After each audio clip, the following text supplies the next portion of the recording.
So if you haven't guessed already, in this edition of Motorcar File, we present you the all-new 2015 Lamborghini Huracán, the latest bull out of the Sant'Agata Bolognese factory. We're really excited to present an in-depth review of this car because while it's the little brother to the Aventador, it's just as extreme and uncompromising. And it's very nice to see a lot of the same DNA which produced that amazing Veneno and that polarizing one-of-one Egoista. So following that, this car employs a wide use of that traditional hexagon shape, and it's carried out throughout the car. So Filippo Perini, who is Lambo's design chief, perfectly explains every curve on the car and the message they're trying to convey. And it's actually very interesting to sit and listen to him talk about the Huracán and the level of thought and detail that went into designing everything about it. So the front of the car is where you can get a good sensation of the complex combination of edges and precision details. And to stray away from being totally geometric, there are blends of concave and convex curves over the fenders. And the headlights have a sweep to the side rather than to the back. There are, of course, a feature we like, floating fins above the front diffuser, which break into a monolithic cavity, one opening that sweeps from one side to the other, and is offset by a grille filled with, again, hexagon-type shapes and geometric features. The tail of the car echoes the front and, of course, all the other details, and has a unique blend of angles as the surfaces exit. Of course, the top of the tail sweeps up for aerodynamic and styling purposes. And the side profile of the Huracán is really, truly a sight to see because there's a hidden, they call it hidden, but there's a hidden line that it's sort of continuous. It sweeps from the roof, from the A-pillar, all the way back over the intake and completes a perfect hexagon. And another thing we like is how small and how well integrated the intakes are. So this Huracán has a newer generation carbon ceramic brake setup, which is a lot more precise and a lot easier to modulate. Of course, you have 20-inch wheels and a V10, which carries over and is more efficient and tuned different than the Huracán to produce 602 horsepower and 413 foot-pounds of torque. And we'll listen to it here with the mode selector set to Corsa.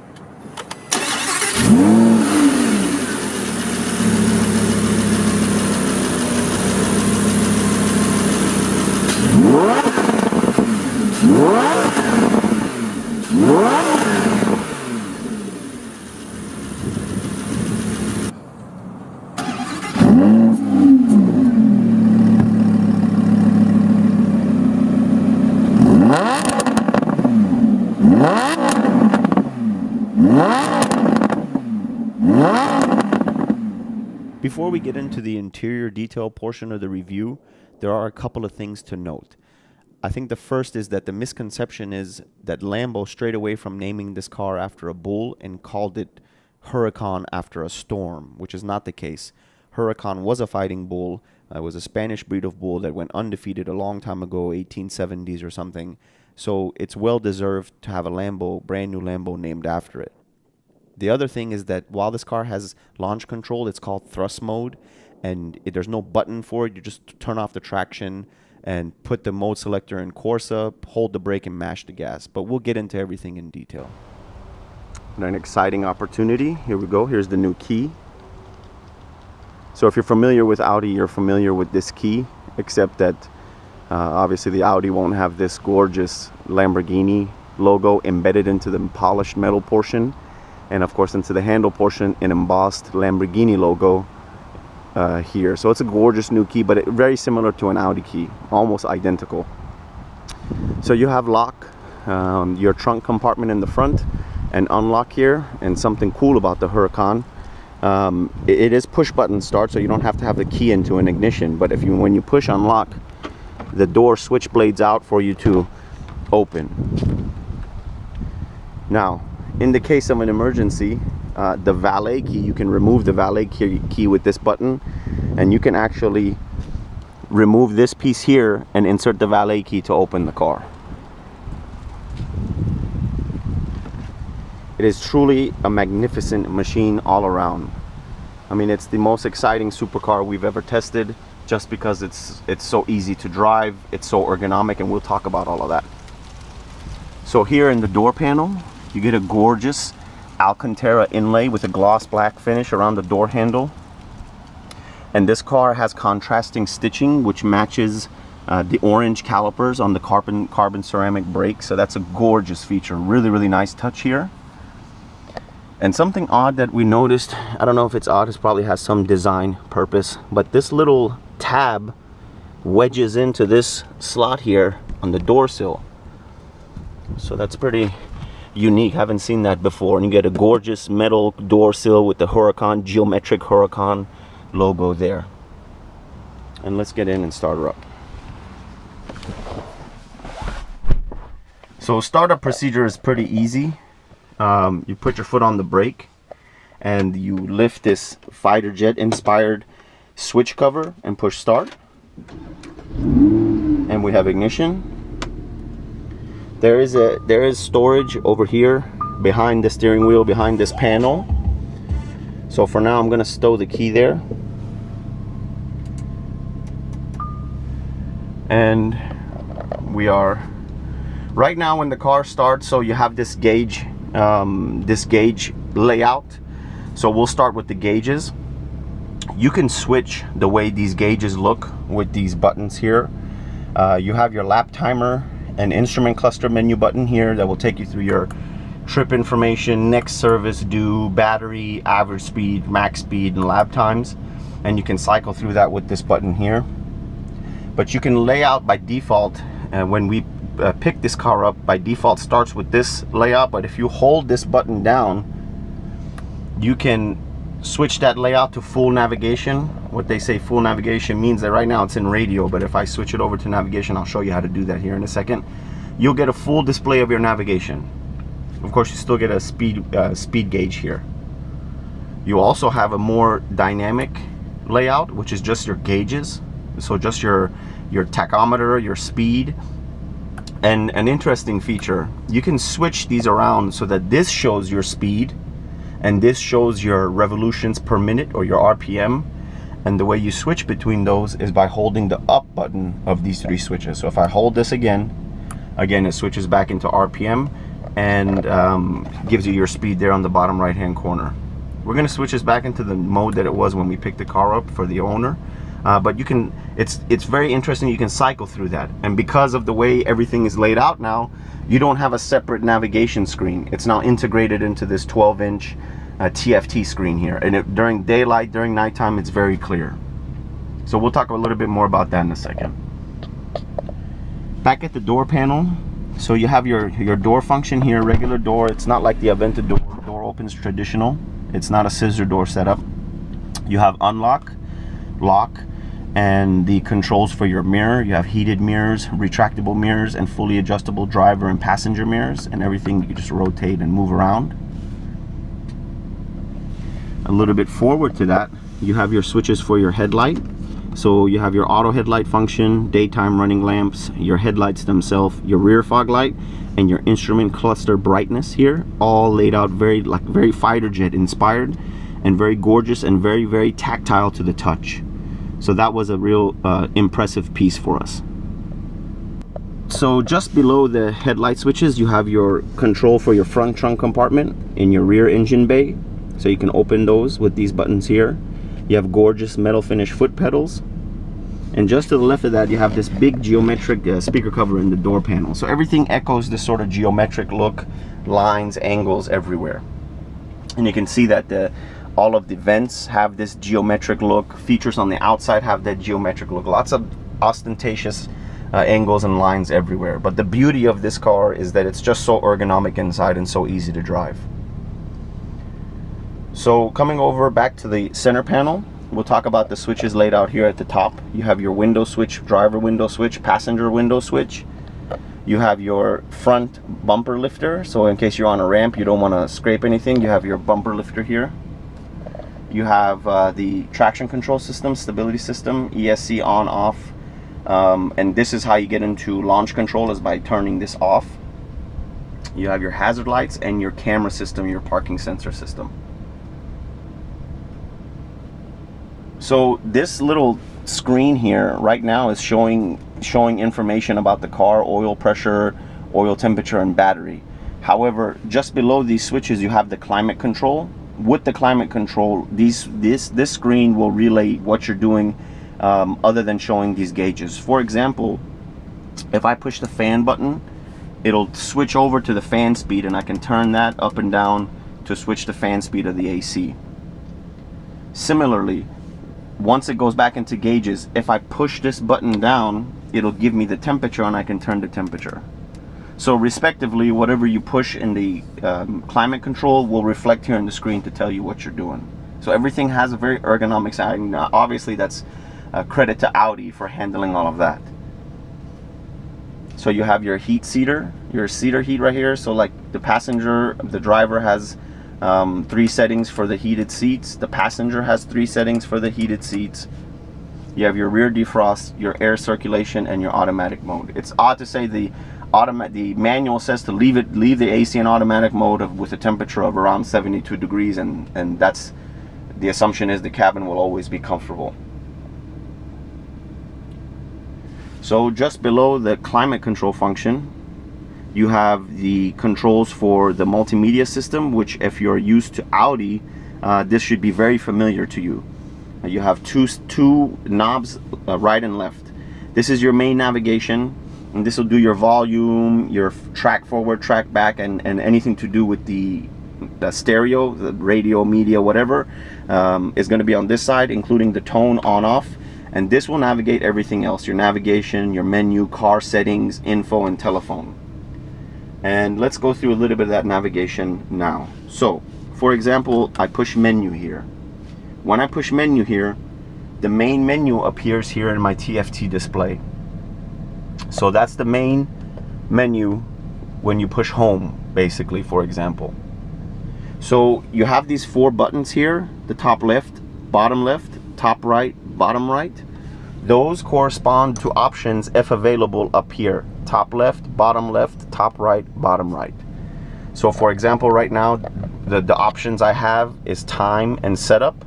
So if I push this right now, it will take me into the time setup window. And obviously, one of my favorite things, the back button, easy to go back if you get stuck anywhere. And you can see that by red LED, it's highlighted for me which sub-menu I'm in. And all of these knobs push. So everything has a push feature, push function. If it's a menu, if it's a selection of temperature, or anything like that, it has a push feature on all the dials. So we'll go back into the main menu. So here we are in the main menu. Now to get to these different options here, all you do is rotate this knob and that will take you through the options. Now we have tone here, radio, media, navigation, information about the car, telephone, information about traffic as well, telephone feature, the car itself, so service settings, anything like that. But similarly, everything you see there is laid out via a direct button here. So it's 2 ways to access the same thing, whichever way you're comfortable. So let's go first into the navigation button. And you can see here, gorgeous map. You can zoom in with the knob and zoom out just by turning the knob. And it has a little bit of a delayed response, but you know, being that it's a supercar, that's okay. The menu we looked at. The telephone, I don't have a telephone set up, but if you had a Bluetooth phone, it would show you there what phone is connected. And it does connect via media as well, so the music and all that stuff will come through the telephone there. Information. This is traffic information, closed roads, accidents, things like that. The car sub-menu, which has your vehicle settings, exterior lighting, central locking. So I selected that by pushing this. Now I'm going to push back to get back to the main menu, and I can turn that knob. See if what I have in my driver assist. You can set 2 speed warnings. One via this button, this check button here will set a speed warning, an initial speed warning, and then there's another speed warning you set here, a more permanent one within the deeper into the menu here. So of course, if you need to get anywhere, you rotate and you can turn them anything on or off. Again, pushing back takes you back to the main menu, and we'll see servicing and checks, and tell you tire pressure monitoring and things like that. So that's your car menu. We saw navigation, we saw the main menu, we saw telephone, the information portion, which has information about traffic, and the car menu itself, which is shown here now. So going to the radio, you can see we have all the stations already set in there. However, again, the 4 top quadrants are available. I can push, say for instance, I want to go into settings. I just push this button.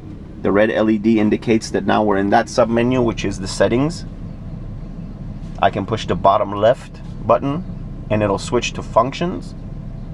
I can push the top left button, it'll go to presets, and I can push the top right button, it'll go to band. So if you push back, obviously it'll go to the main menu.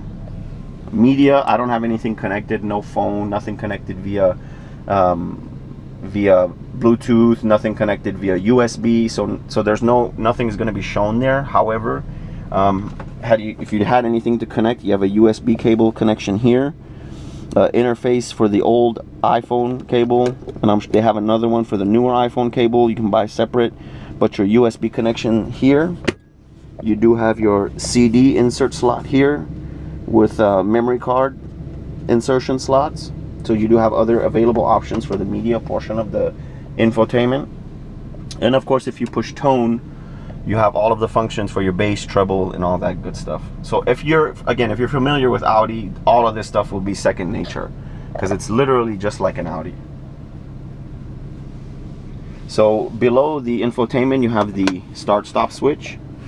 Transmission operation is very easy. You lift up to put it in reverse. The car's in reverse right now. You can push park to put the car in park. You can push the manual mode in other driving modes. We'll talk about the manual mode there. And you have electronic parking brake, engaged and disengaged. So coming back to the steering wheel. Oh, and one thing I should mention, when you're in reverse, you do get a rear camera. It's not the best resolution rear camera, but at least they provide you a rear camera, and it's shown right there to make parking easier. But coming down back to the steering wheel, we talked about this with the submenus inside the instrument cluster. Off to the left here, you have your turn signal, left and right. And you have your high beam pass button, or if you hold it, it'll keep the high beams on permanently. You have your wiper function and your wiper wash. And this car is equipped with a headlight washing system. Down below that, you have the ANIMA switch, A-N-I-M-A, and that's an acronym that stands for something. I can't recall what it is. It's pretty long, but the ANIMA switch basically switches the drive modes from Strada to Sport to Corsa. Strada being street, Sport being general sporty driving, Corsa being race course or racetrack driving. And in these two, Sport and Corsa, you can switch it over into manual. You get better, more tighter steering, different steering feel, more exhaust, the flaps stay open, better throttle response, more aggressive shifts, and basically what people are more comfortable or familiar with when switching into more aggressive driving modes with other supercars. Same thing. So the shift paddles are mounted to the steering column, so they stay in place. And one thing that I love about these shift paddles is that they're so large. You know, you can't, some car companies give little shift paddles. I mean, they probably function great, but they're not, this being so large, you're not going to have a hard time finding exactly which paddle you need to get into. So of course, with all these newer cars, they're packing all this technology into these panels. So the panel itself is rather thin, allowing for pass-through storage. So you do have storage back here below this panel. You have this gorgeous geometric finish, embossing details here that echo everywhere. And I just love it. I mean, in this car, it works so well in the new Lambos. Everything being straight, everything being geometric and sort of sculpted. It's a really, really nice look. You get a nice glove compartment.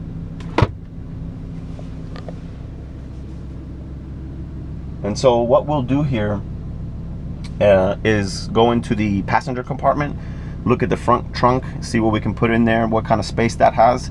Look in the engine bay, open the fuel door here, and go ahead and switch into the driving portion of the review.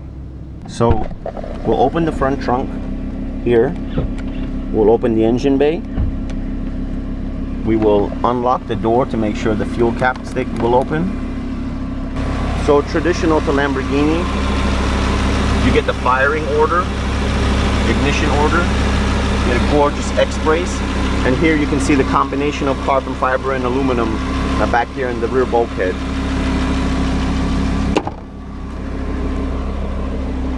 You have your fuel cap, newer style fuel cap. There's not a little cap there that you screw on. You just open and close via the door itself. And the passenger compartment is the same feeling you get as the driver.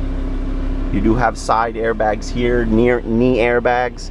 You can see a good view of that storage compartment there, and this contrast stitching is just gorgeous in this car, set up with this black on black. The seat functions are very easy. The curvature adjustment for the lumbar is here, same for the driver, and the intensity left and right is here. You do have all of your backrest control and your seat rest forward and back, up and down. So they're fully adjustable seats, very nice leather, gorgeous leather, very lush leather. So we'll open up the trunk here. It's not that big of a trunk, but I suppose it'll do the job. They did give us white Lamborghini gloves, like mechanic gloves, so when you work on the car, and if you needed to jump the car, you open up this panel and there's connections for the battery there, and you have a 12-volt DC power supply. So let's drive the car and let's see how it sounds and feels on the roads. Probably the most exciting portion is the driving portion, so let's get to it. Alrighty folks, so here we go. Here's the driving portion of the review of the all-new Lamborghini Huracán, the Gallardo replacement. And what a fantastic sensation. Honestly, one of the most ergonomic supercars I've ever driven. Right now we're in Strada, but we're gonna go ahead and switch it over to Sport. And you can see a downshift blip for me right there, because it's in Sport, everything's a little more aggressive. We're gonna put the shifting in manual. The A disappeared, so now it tells me I'm in manual shifting, so I can command the shifts up and down with the paddles. But other than that driving part, I mean, everything is really easily accessible. The reading lamps in the top stack here are very easily accessible. The door unlock switch, everything is real quick and real easy. And it's the same thing with the MMI system, the climate control system, and all that other stuff involved with the infotainment.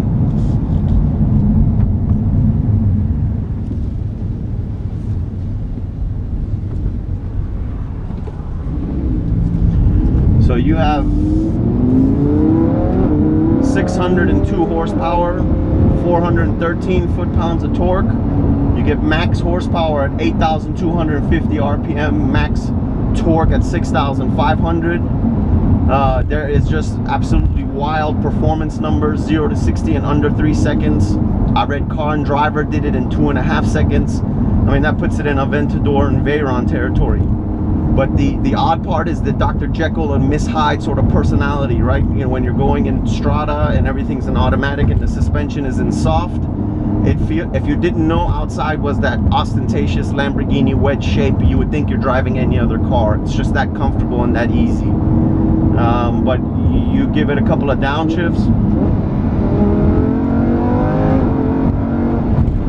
and all of a sudden you're dealing with another beast in total. I mean, this thing is alive. It makes you feel alive.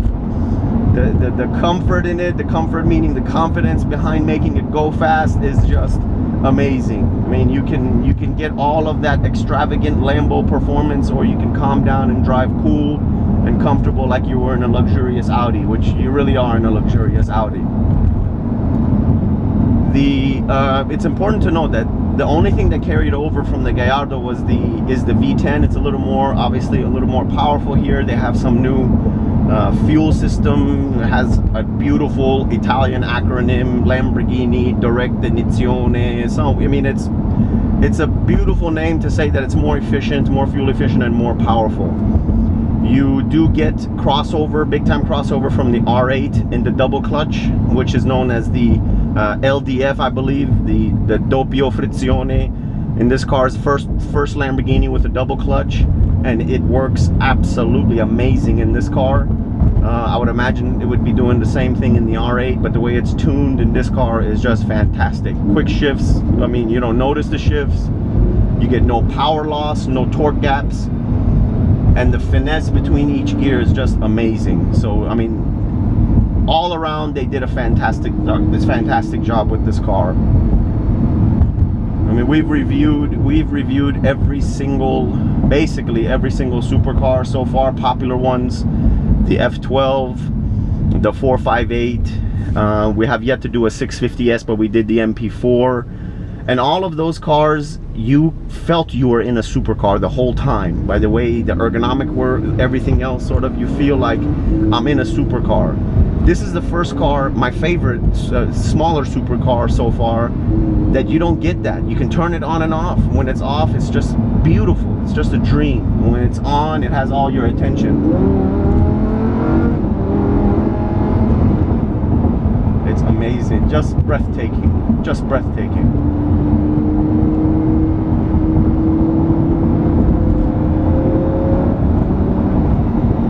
What a sound. Here we go, downshift in the tunnel.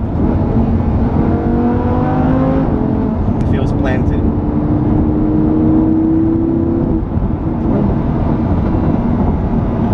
And that throttle overrun, I don't know what they did to make that sound, but anytime this car is in overrun, or when you go full bore, you pressurize and you let go, I don't know if it's just a little more fuel they're letting in to cool the cylinder bay off. I don't know what it is, but when you go and you let go, I mean, it just gurgles and barks and does all kinds of things. This is the first time I've heard a sound like this, and it's amazing.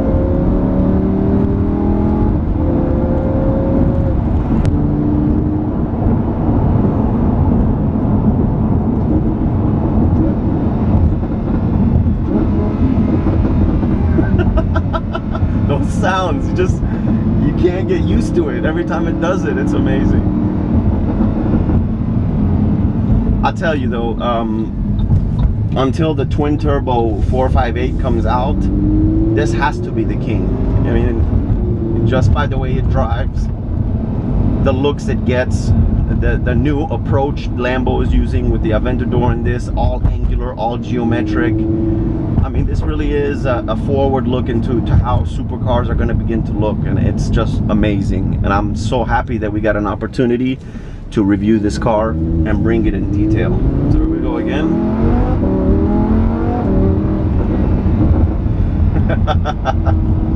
I can't, I'm sorry, I wish I could gather my thoughts and not laugh when this car opens, but it's hard.